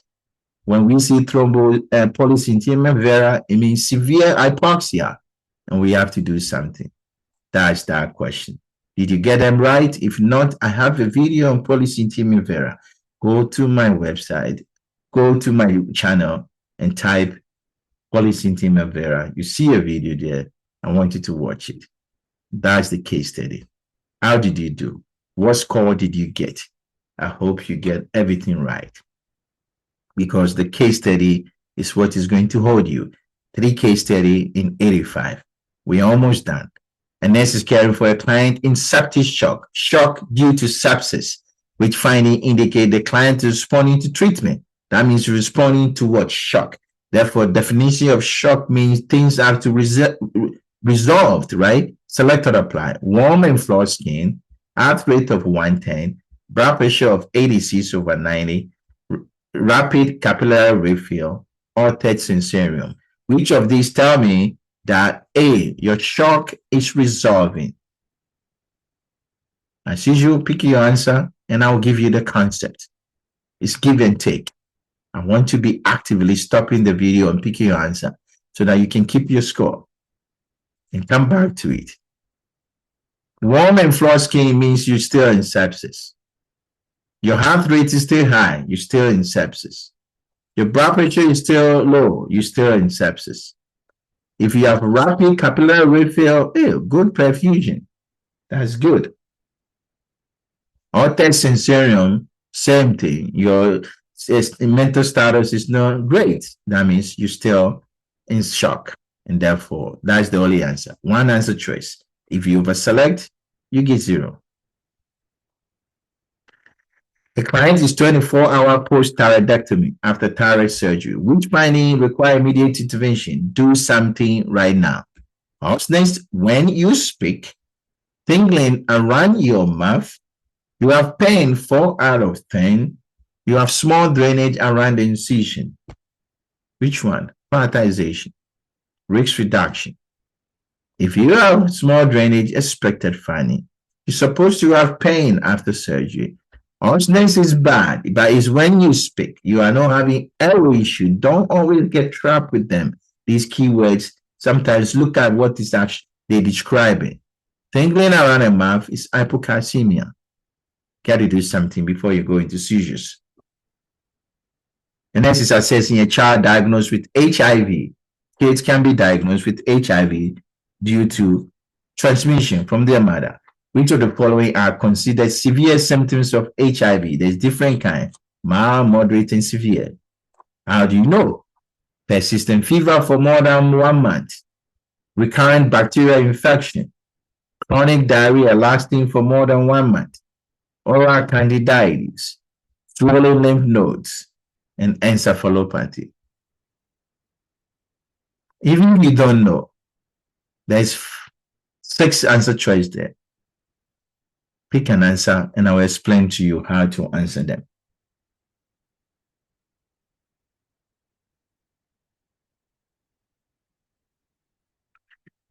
Strategy.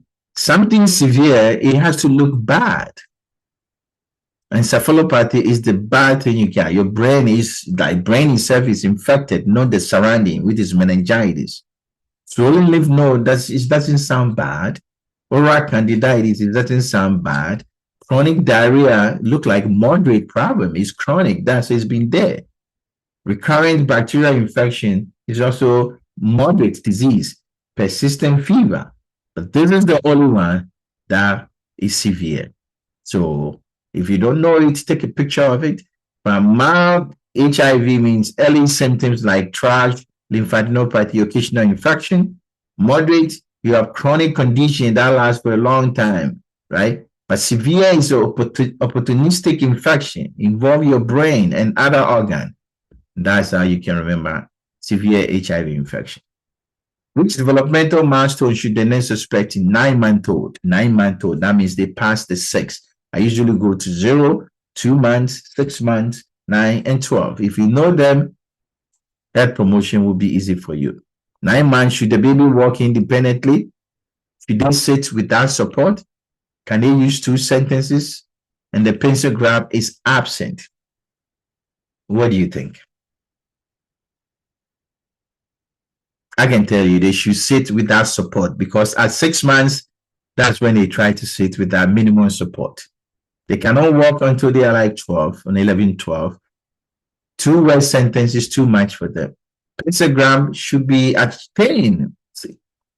By 8 months, it start coming. 9 months, it should be better getting to very fine pencil. Therefore, this is for right now. And this is caring for a client with prolonged bed rest, busy care and comfort. Good finding indicate a complication of immobility. If you stay there and you don't move for a long time, orthostatic hypotension, is that a problem associated with laying there for a long time? Your apical pulse of 78, your urine output is 45, your capillary refill is less than 2. I give you busy care and comfort, and I use normal vitals and lab values to trap you. I know you picked this because all these are normal. If you lay there for a long time and you don't get out, you can't get out, you develop orthostatic hypotension. 1, because of deconditioning of your cardiovascular system. And your cardiovascular system has to adjust. A client taking lithium reports nausea and diarrhea, bad GI symptoms. What are you going to do? Reassure the client is suspected, hold the medication, let the doctor know, encourage sodium intake, administer antiemetic. These are early signs of GI toxicity. What should you do? Never give them the medication again. It's not a suspected finding. It's a early sign. Even though they will increase your sodium, it's not going to solve the signs and symptoms they're having. Antiemetic is going to mask the problem. Hold the medication, notify the provider. Ventilator alarm sound for high pressure. That means, what is that? What is the next first action? Check the tube for leakage, check the tube for dislodgement, check the tube for kink, call respiratory therapy. I'll use this to show you test taking strategy. What do you want to do? Which answer choice are you going to pick? What do you think? High pressure alarm. That's the bad way. First thing, high pressure alarm means there's a blockage. If there's a blockage, you got to check for it. Another strategy, leakage and dislodgement means low pressure alarm. Therefore, I cancel A and A because there's no blockage. I'm left with this kink and calling the respiratory to my assessment first. And I pick C. This is the way you answer question. And this is the way I break down questions so that it becomes easy. And this is caring for a client who sustained T4 spinal cord injury 3 weeks ago. During the morning assessment, the client becomes diaphoretic, reports severe headache. Which action should the nurse take? T4 should give you something in your head. Something should be buzzing in your head. And all of a sudden, they have headache and diaphoresis. What do you think? Check their blood pressure, elevate their head, remove tight clothing, and then give them blood pressure medication. T4, you hear it, patient has headache and diaphoretic is what? Autonomic dysreflexia. First thing you do, decrease ICP. How do you decrease ICP? Let me know. Pick your answer. Stop the video. I've given you a clue. Write them down. First thing you do, elevate the head. Then you check their rectum. You remove constricted clothing. Check their bladder. And then monitor blood pressure. If it doesn't improve, give them blood pressure medication. And this is assessing a non-verbal. There's a word non-verbal. That means the patient cannot talk. Non-verbal adult about pain. Management of pain on patient who cannot talk.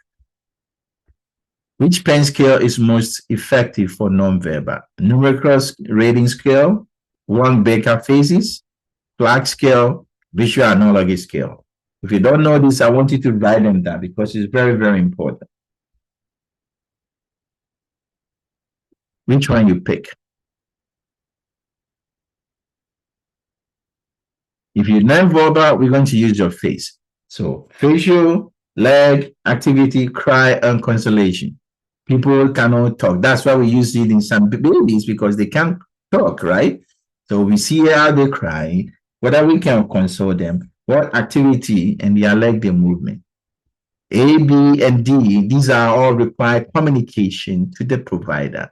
So flag is much better. Non-verbal patient. An adult client admitted to the inpatient psych unit is diagnosed with what? Dissociative identity disorder. You have to know what they mean. This is psych mental health. Which occurrence indicate to the nurse that the client is improving? Dissociative identity disorder. The client becomes quiet and polite after a prolonged period of yelling and disruptive. The client engages in self-harm when stressed. The client continues to experience frequent switching between personalities. The client reports no memory gaps between personality states. Which one? Which one indicate that I'm improving?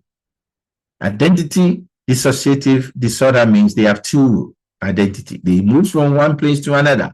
Therefore, if they're quiet and polite, all of a sudden they're yelling, they're switching.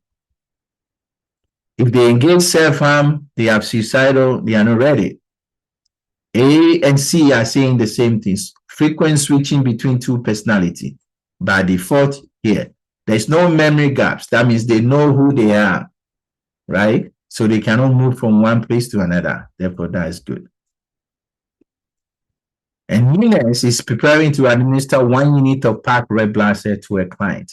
Blood administration, IV therapy. Which item, safe medication administration, which item obtained by the nurse should cause the charge nurse to intervene? All I'm saying is, if you're giving a patient blood, which of these should you get? Lactate ringer solution for the tube primary, verification of blood consent, 22 gauge needle, non-filtered white type tubing, blood being out of the blood bank for 45 minutes. You time your blood transfusion for 6 hours. Patient blood temperature before the transmission is, you check, temperature was 101.5. Which of these should the charge nurse intervene? The charge nurse will say, no, you cannot give the blood because this information indicate giving the patient blood. Pick your answer. I want you to get this right. Fundamentals, medication administration on blood. NCLEX will ask you, which one do you think? Which one do you think? I can tell you, if you don't know, use this mnemonic.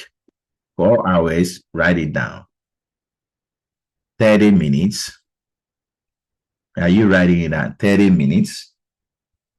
No what? Or you say no more saline. No fever, and at least 18 gauge, right? 4 hours. That means, what is that? Maximum transmission 4 hours. So we got to intervene. These say 6 hours. The blood has to be out for what? 30 minutes. It's been out for 45 minutes. We should use normal saline. They're using lactate ringer. No fever. We have a fever. We should use 18 or to 20 gauge needle. And the last one, the white tubing has to be filtered, right? It has to be filtered. So we got to use it. Filtered. This is non-filtered white tube. So we got to. So which of these which you intervene? That's the one which you intervene. So initial pre-transfusion temperature is too high. A time clock set at 6 hours, we have to intervene. The blood has been out for 45 minutes, we have to intervene. We have to make sure this is unacceptable. Non-filtered white tubing, we need a white tubing. We need 18 gauge, not 22. Of course, we got to verify blood transfusion, and we should not use lactate ringer. These are very, very important. So pay attention to that. Did you get them right? I hope so, because this is the concept you should master. Now, 66, we have 8 more questions. A nurse is performing medication reconciliation for a client with a new prescription for warfarin. We give the patient warfarin. Which prescription in the client medication list should the nurse notify the air care provider? Patient is being prescribed warfarin.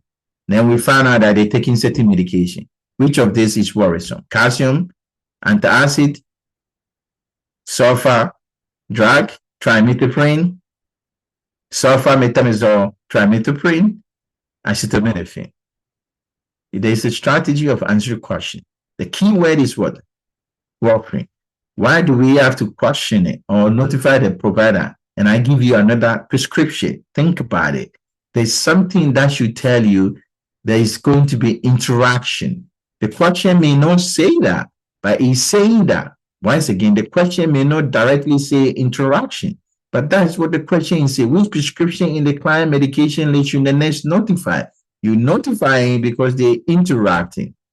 What is interacting? Warfarin can interact with these medications and cause bleeding. Number 1, antibiotic. Once again, antibiotic can worsen apart from NSAID and other medication. Don't forget about antibiotic. It does not matter what I put there, but this is the most common antibiotic. You can have other antibiotic like macrolides. Those can cause that. But if they give you antibiotic, I'll pick it. And warfarin, don't combine them. They may have to adjust it. And this is teaching a client with diabetes about lifestyle modification. Hey, diabetes medication. I don't want you to get into complication. What do you teach the patient who have diabetes? Inspect your feet for cut, redness, and so. Skip meals if your glucose level is elevated. If your blood glucose is high, don't eat. Limit intake of saturated fat. Avoid vaccination due to the altered immune response. Because your immune response is changed, don't get vaccination. And schedule your routine eye exams. Health promotion. What do you pick? Health promotion of the NCLEX. What do you pick? You got to check your eye exams. Vaccination should be up to date. Avoid saturated fat. If you skip meal because your sugar is high, you go into hypoglycemia. I want you to eat. And check your feet so that you don't have injury. Those are the things you need to teach the patient. And then is performing intake history for a client with the absence of menstruation. There's no menstruation for what? 3 months. Who previously had regular menstruation. So all of a sudden, I'm not menstruating. This is what we call secondary menstruation problem, right? Amenorrhea. 3 months is secondary amenorrhea. Something is causing the problem. Which one should the nurse suspect? Pregnancy. You may be pregnant. Polycystic ovarian syndrome. It may be this. You may have hypothyroidism. You may have menopause. You may have intense physical activity or endometriosis. Pick your answer. Let me know causes of secondary amenorrhea. You pick an answer? Don't forget this mnemonic. I call it PTPE. P, pregnancy. Another P, polycystic ovarian disease. T is the thyroid problem. E is exercise or eating disorder. Those are the four you should not forget. PTPE. Pregnancy, polycystic ovarian disease, hypothyroidism, and intense exercise or eating disorder. Menopause, you need at least 12 months of no menses before we can say you are in menopause. Endometriosis does not cause that, it causes painful menses. So pay attention to that. So this one, that one, and that one.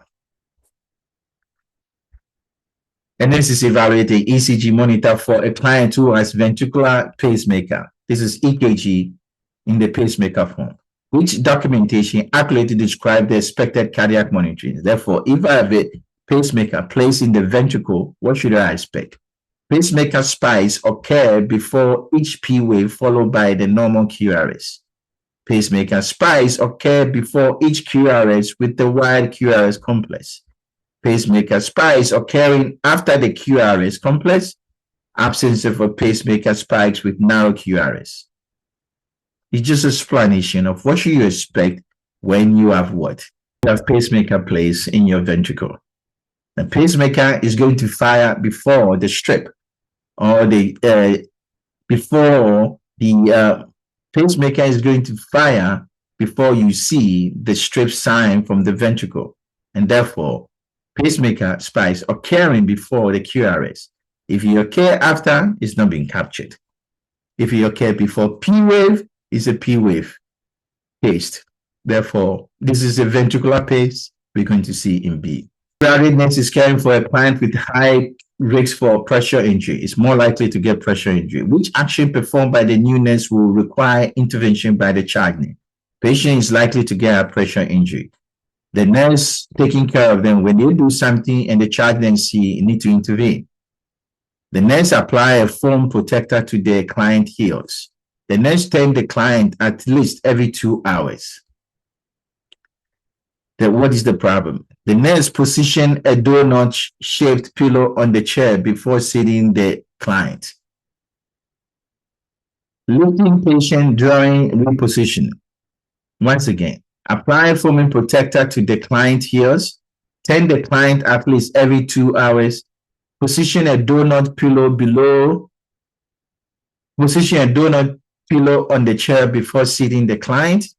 Lifting the client during what? Repositioning.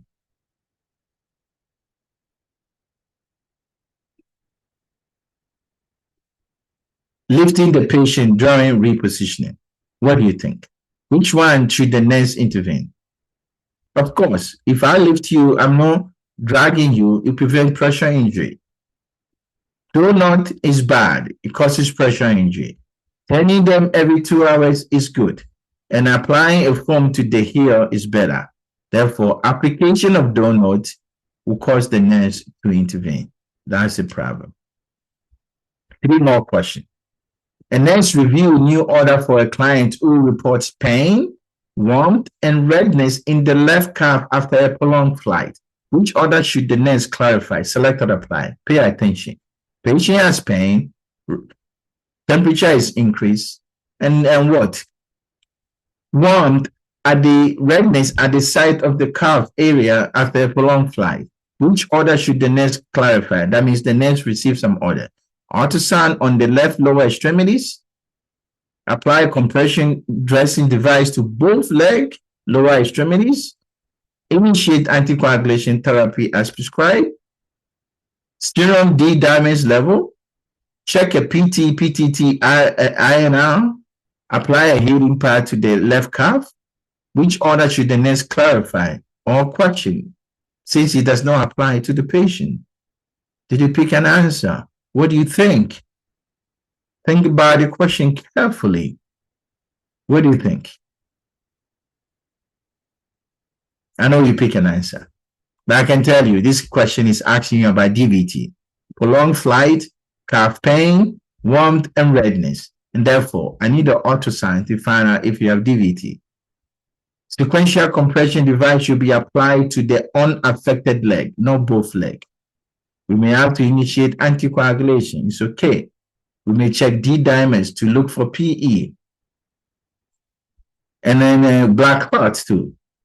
We will check your PTT INR to see your baseline anticoagulation system. We don't need to apply aiding pad. And therefore, which one we should qualify? We're going to clarify compression dressing. Anticoagulation is good.